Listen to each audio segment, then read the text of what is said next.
Hi everyone. Okay, let's go over this capital budgeting demonstration using net present value, internal rate of return, and modified internal rate of return. Okay, Edelman Engineering has two pieces of equipment, a truck and an overhead pulley system that it's considering in this year's capital budget. And the projects are independent. The truck will cost $17,100. And the pulley system will cost $22,430. Now on the screen I've laid out the cash flows in front of you, and the problem actually did most of the hard work for us. It's already figured out what the after-tax cash flows are. In many ways, coming up with those dollars is the art to putting together capital budgeting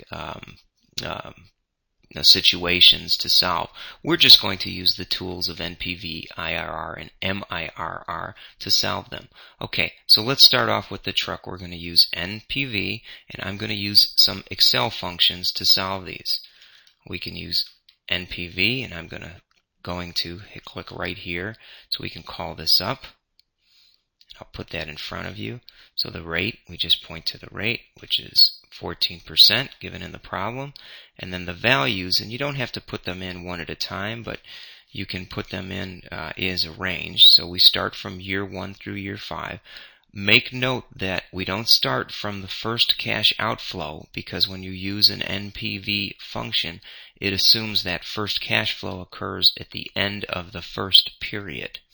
Okay, so now we have an NPV formula, and then we have to back off the costs, so we add in the negative number, and we come up with $409. Now, we could do the exact same thing for the pulley, or just copy that over.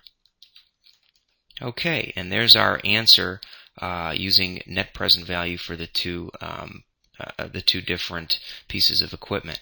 Now let's use internal rate of return. And again, I'll use an Excel function. And with IRR, this is a very simple function. The values, again, give it as a range. Now with IRR, you can put in 0.0 because the IRR, if you will, is not time dependent. It's going to discount the ranges of the cash flows based at the internal rate of return that would result in a net present value of 0. I hope I stated that correctly. But the point is, with an IRR, you do use the initial cash outflows to calculate the rate. In fact, you would have to have a negative and some positives to come up with a meaningful IRR. So if we put that in, then to drop in the guess, I typically use whatever the company's cost of capital is as a starting point. And in this case, we come up with 14.9%, and that's correct. And if we copy that over, we will get a 20% for the pulley. Now, finally, the MRR function. And I have that function in Excel.